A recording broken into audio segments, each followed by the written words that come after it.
Hope deferred makes the heart sick. That is a true saying. When you're hoping for something and is delayed, it makes you sick.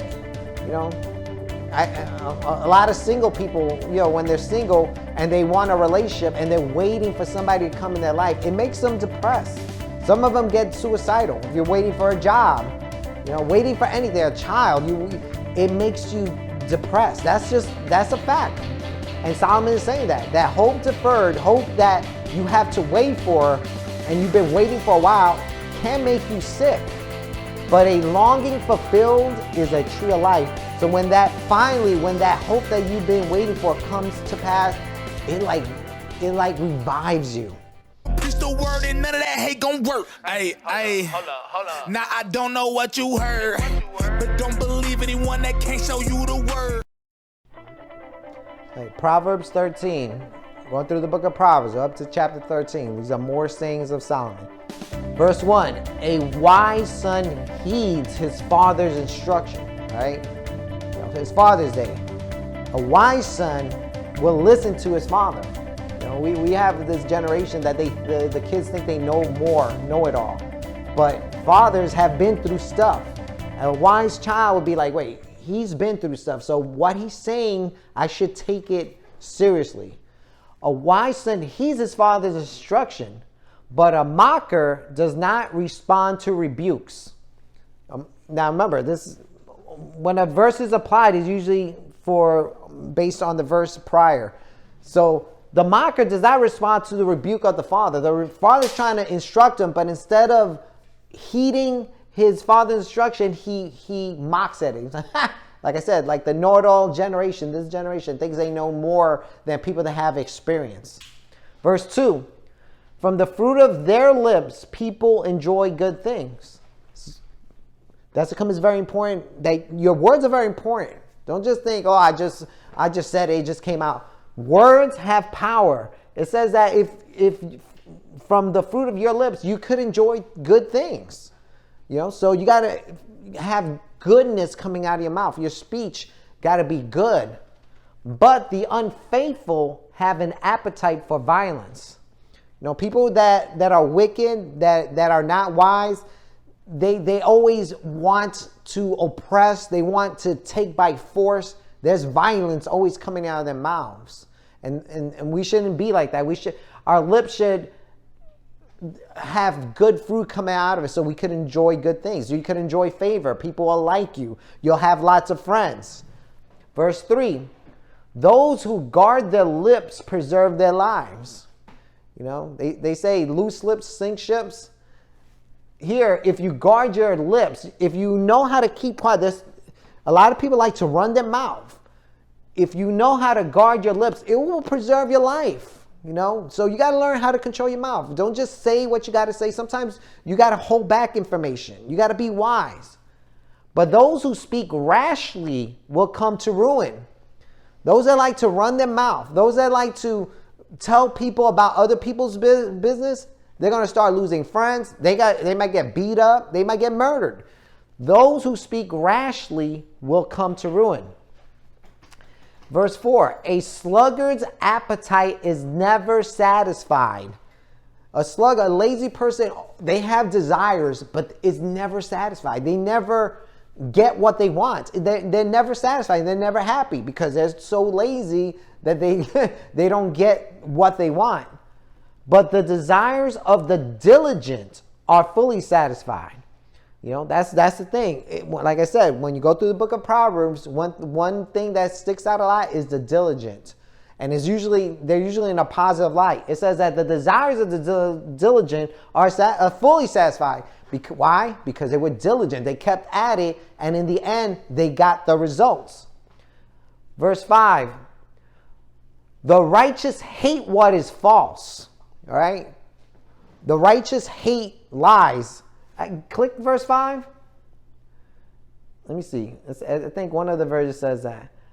The guy in the ESV it says the righteous hates falsehood. Right? So if you're a righteous person, go back. You hate lies. I mean, I think of the 2020 election. There was so much fraud. And yet there's people that are supposedly Christians that are like, well, we don't see nothing. Because their candidate, won. But if you're righteous, if you see lies, you will hate what is false. You won't support it. Even if it benefits you, you hate lies. But the wicked make themselves a stench, because they like lies. The wicked, because they love lies. Instead of hating lies, they stink. You hate people that support lies or, are liars and bring shame on themselves, because they support deceit. So that's if you're a real Christian and there's somebody supporting lies who say they're Christians, they should be a stench and shameful to you. You should not be like, oh, that's my brother in Christ. No, they're a stench and they're shameful. Verse 6, righteousness guards a person of integrity. See, if you have integrity, remember, integrity is doing the right thing when nobody's seeing, when nobody knows, only you and God, even in your mind. If you have integrity, your righteousness, that's right, will protect you. But the wickedness overthrows the sinner. But wickedness overthrows the sinner because they have no integrity. They get caught out there. They try to, like the Bible warns, it says that whatever is done in secret will be made manifest in the light. Now people that don't believe the Bible, they're like, yeah, right, I'm got away with it for a few days, a few months, even a few years, but it's going to come out to the light. And then you're going to be overthrown. People are not going to believe you anymore. People are going to, condemn you for what you did. Verse 7, one person pretends to be rich, yet has nothing. In other words, they like to floss. They like to, look at my gear. Oh, look at I got a Tesla. But really, they live in their mom's house. They got no money in the bank. They probably don't even have, a job. One person pretends to be rich, yet has nothing. Another pretends to be poor, yet has great wealth. So in other words, don't judge somebody by how they appear, because you don't know if this person is wise. The second person is wise. He pretends to be poor. In other words, he dresses normal. He has a normal house, yet you know what? His 401k, he probably got like $2 million. He probably got a savings account of $1 million. But to you, if you see him, you'll be like, oh, he's just a regular guy, but he's rich. Another guy like to ride around looking with the gold chains, yet he's poor. Verse 8, a person's riches, click on verse 8 in the ESV. Scroll down to the ESV. It says, the ransom of a man's life is his wealth. So in other words, if you got money, you could get out of certain situations, There's ways you could get out of just because you have money. But a poor man hears no threat. Scroll down to the King James Version. Yeah, it says, but a poor man in the ESV, but a poor man hears no threat. In other words, if you're rich, there's ways you could get out of a situation. But a poor man, if you're poor, you don't have to worry about much because you're poor. Nobody's going to rob you. Because you got nothing to rob. So you hear no threats. In a way, it's good to be poor. Maybe that's why the verse before, go back. Like the verse before said that there's one that pretends to be poor, yet has great riches. Maybe it's a good idea to pretend to be poor because then you have no threats because nobody's after you. Nobody's trying to rob you or steal from you. All right? Let's see, verse 8. The light of the righteous shines brightly. So if you're right, your light will shine. Like Jesus said that you are the light of the world. Now, we're all lights, but the question is, are you a bright light or are you like a little dim light that the battery's dying out?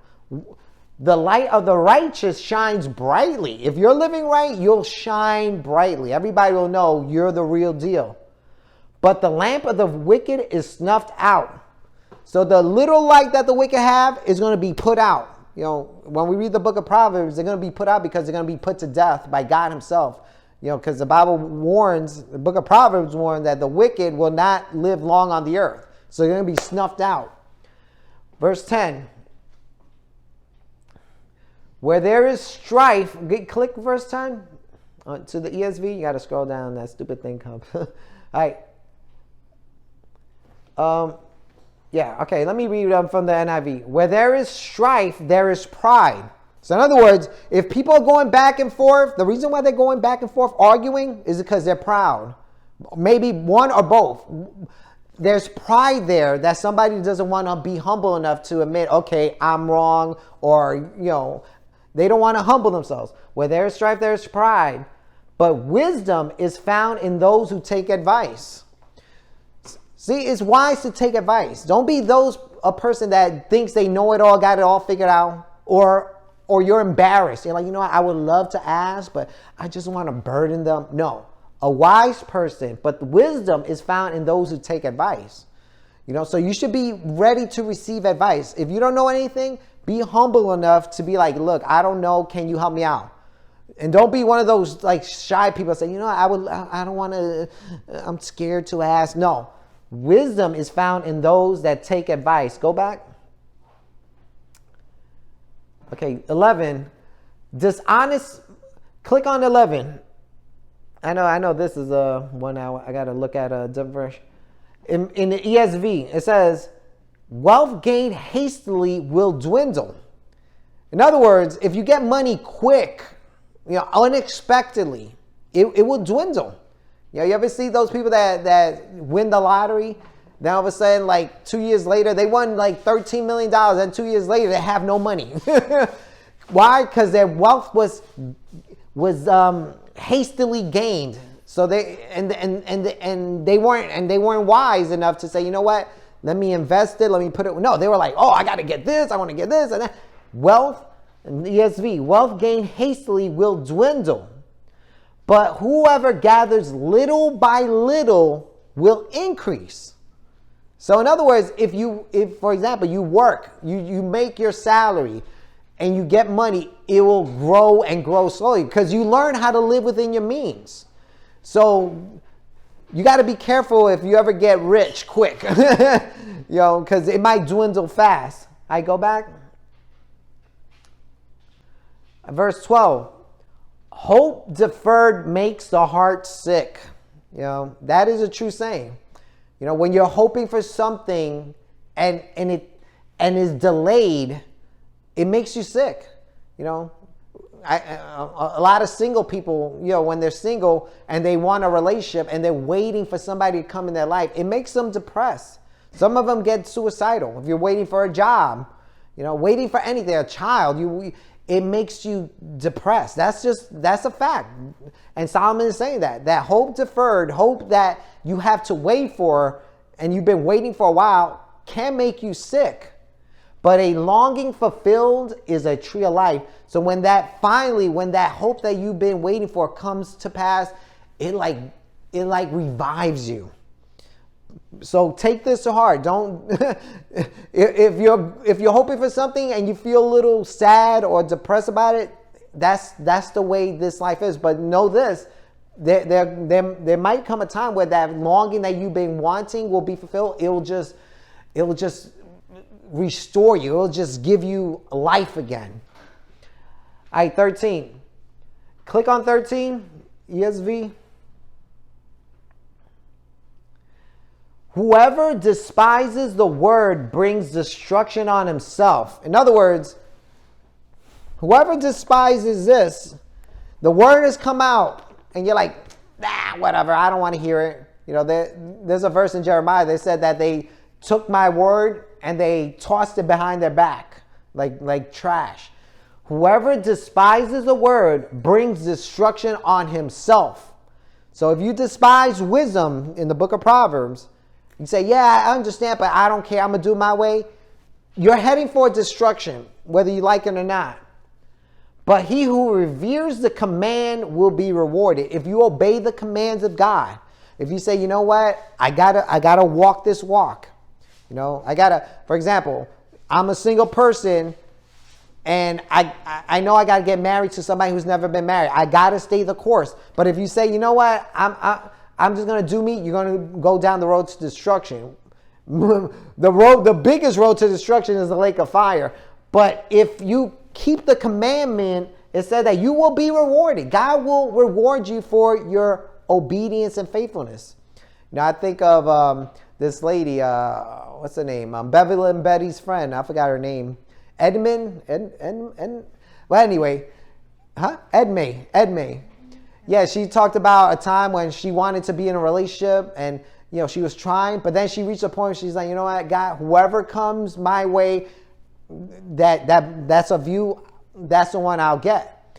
But then all of a sudden, these old exes of hers started contacting her and wanting to be with her. Now she had a decision. Is she going to be faithful to the command? Say, you know what, these guys don't love the Lord and, I'm not going to roll with you. Or was she going to be like, you know what, I'm not going to obey the command. I'm just lonely. I just want to be with somebody, and been with those guys that rejected her years ago. She kept the command, and God will reward her for her obedience. But, God's going to put that in your path. Are you going to be faithful, or are you going to be those that despise the word? Say, you know what? I know what the word says, but I don't care.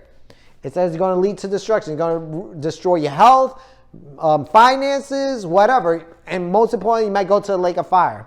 All right, give me verse 14.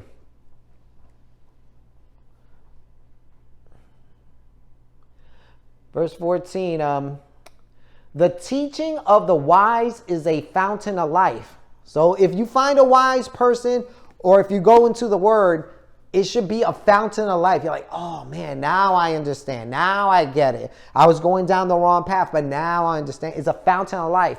Turning a person from the snares of death. That's what the teaching does. It turns you from death. It turns you from destruction. You're about to be destroyed, but when you get wisdom, it's like you did a U-turn and you just avoided that destruction. Verse 15. Click on it and give me the King James. All right, King James. Good understanding gives favor. So if you have good understanding, all of a sudden you're going to get blessed by it. Doors are going to open up for you. Good understanding gives favor. But the way of transgressors is hard. In other words, if you're a sinner, it's hard to be a sinner. Don't get it twisted. People think, I'm a sin and it's going to be great. Yes, you'll have that season of pleasure where you're like, wow, this is great, man. It's working out. But in the end, the way of transgressors is hard. All of a sudden, the troubles are going to come in. Remember, God's not going to bless it, so the troubles are going to come in. You don't want to be a sinner or a transgressor because it's going to be a hard life. It's hard to keep up lying. It's hard to separate from people. It's hard to keep up the lies, keep up the disobedience. It's hard. It's hard. If you're cheating on your spouse, it's hard. You're losing your finances. Nobody trusts you. It's hard. So why you want to go down that path? The way of the transgressor is hard. I go back 16. All who are prudent act with knowledge. So if you're wise, you'll think before you do something. You just don't do anything. You think before you do it. All who are prudent act with knowledge, but fools expose their folly. In other words, a fool demonstrates how foolish they are eventually. And like I said, it goes back to this verse. They don't think before they do something. They just do it. They expose their folly. 17. A wicked messenger falls into trouble. So somebody who's bringing a wicked message, something that's evil, they're going to go into trouble. They're going to fall into trouble for what they did. They're mischief, as the Bible talks. They're causing mischief. But a trustworthy envoy brings healing. Somebody with a good message, like evangelists, they bring healing. They bring restoration. Somebody has a good message. That's what they do. Verse 18. Whoever disregards discipline comes to poverty and shame. Click on that in the ESV. Poverty, and this is what the ESV says. Poverty and disgrace come to those who ignores instruction. So in other words, whoever hates this word, whoever hates wisdom, they're going to come into poverty. They're going to be living in Section 8 housing in some bad neighborhood. They're going to have poverty and they're going to be disgraced. You know, all their brothers and sisters, their family members doing well. Then they say, oh, what happened to Pookie? What happened to Pookie? I haven't seen it. Oh, yeah, he lives in Pine Hills and, you know, he lives in some trailer park and he's barely making, he works at Wendy, barely making minimum wage. Poverty and disgrace comes to those who ignores instruction. They didn't want to hear it. But whoever heeds reproof is honored. So if you heed reproof, if somebody corrects you and you take it and you heed it, you'll be honored in the end. So the choice is up to you. God is warning you. If you're going down a road where you ignore instruction, poverty and shame is what you're going to get. Go back. 19. A longing fulfilled is sweet to the soul. Reminds me of the verse where it says, hope deferred makes the heart sick, but when the desire comes, it is a tree of life.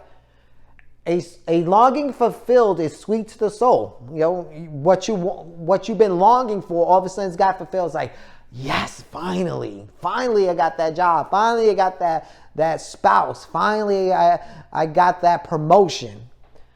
But fools detest turning from evil. In other words, you know, remember the verse. This verse has to do with that saying. So the fools have desires too, but they never get their desire.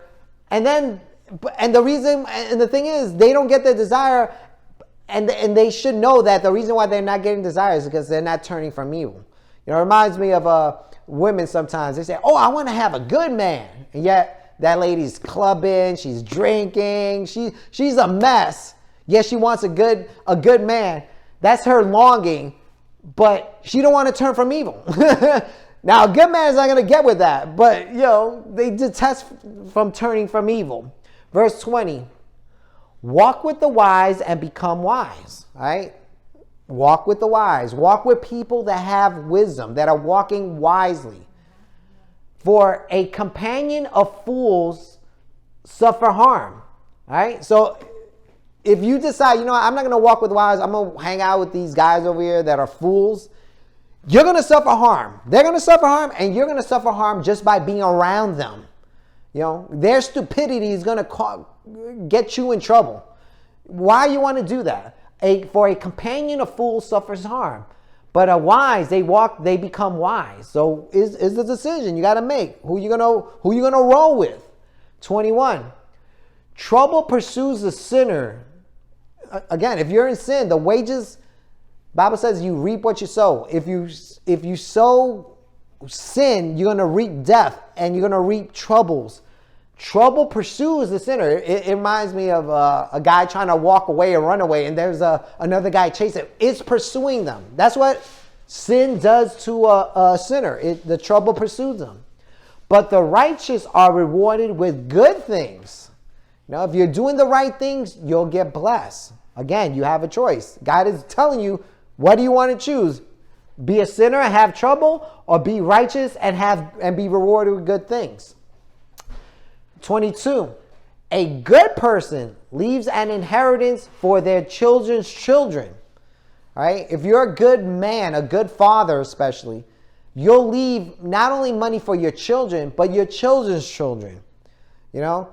And why is that? Because you're a good man. Because you knew that money wasn't for you, so you could live it up and have a nice house, a big car. No, you were like, you know what? I have what I need. Now I have this extra cash that God has blessed me with, and now I'm about to die. Now I could give it to my children's children. But if you are not a good person, you would have squandered your money and had no money, and then when you die, your kids don't have an inheritance, and definitely your grandkids don't have an inheritance. So in the end, you could tell who's a good person if when they died, they left money to their children. At least they were wise. But a sinner's wealth is stored up for the righteous. So someone who's a sinner, all their money they're giving out and spending, they're giving it to people that are doing the right thing. So, you know, we got to make sure we're a good person so we could give that wealth to others. Now, this verse over here, but a sinner's wealth is stored up for the righteous. A lot of people that believe in the prosperity message, and they're covetous, they look at that verse and say, oh yeah, the sinner's wealth is laid up for me. I'm just going to wait and he's going to come like in Egypt. They just gave him stuff. They use this verse, they abuse this verse because they're not diligent. They don't read the rest of the Proverbs. They just focus on this because it says wealth. Oh, wealth, because they're covetous. So you got to be careful with these, silly doctrines out there. Verse 23, stay away from TBN too. An unplowed field produces food for the poor. So a field that has not been plowed, it'll produce food for the poor, But injustice sweeps it away. Click on 23, because I think the ESV had it better. It says, the fallow ground of the poor. So in other words, the poor have a ground, a little plot, and it produces much food. It produces food. But it is swept away through injustice. In other words, somebody comes because they're poor, they take away their stuff. Which is sad, because they have no defense. That's how come you don't want to be poor, So they'll produce, but somebody will take it away, especially in those days. The poor used to get victimized left and right because they had no defender. Go back. I think we're almost done. Let's see. Whoever spares the rod hates their children. So and it says rod. It doesn't say whoever doesn't discipline. If you don't beat your kids when they do something wrong, you got to beat them. That's what the Bible says. Whoever spares the rod hates their child. So you could be like, well, I don't want to beat them because I'll just discipline them this way. No. If you spare the rod, you hate your children. Nowadays, they say if you hit your child, you hate your child. No, you love them. But the one who loves their children is careful to discipline them. If you really love your children, you're there to discipline them. You're there to correct them. Your kids are not there just so they could just be there and they're just annoying and just stay out of my way. No, if you're a good father, a good parent, you're careful to discipline. If you see something going wrong in their path, you want to correct it. That's what the good parents do. Unfortunately, we don't have a lot of good parents these days. They don't even know what's going on in their kids. They just dump them off in their room with the TV and the cell phone and the computer, and they just lock them up. But the one who loves their children is careful to discipline. They're very observant of their kids. They're monitoring them. They're making sure that the kids are doing right. And if they're not, they're careful to discipline them. They correct them right then and there. But like I said, a lot of parents, they just push their kids off to the side. That means they don't love their kids, according to that verse. Verse 25, last verse.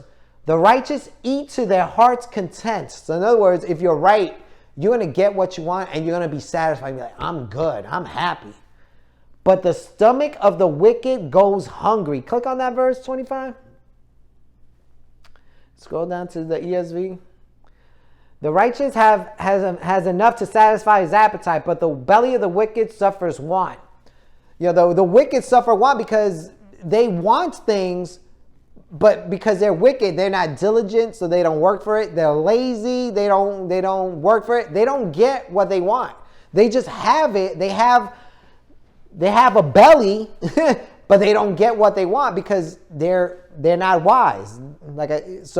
But the righteous, because they're diligent, they work hard, they will get what they want. They will get their appetite will be satisfied. So, we'll end it there.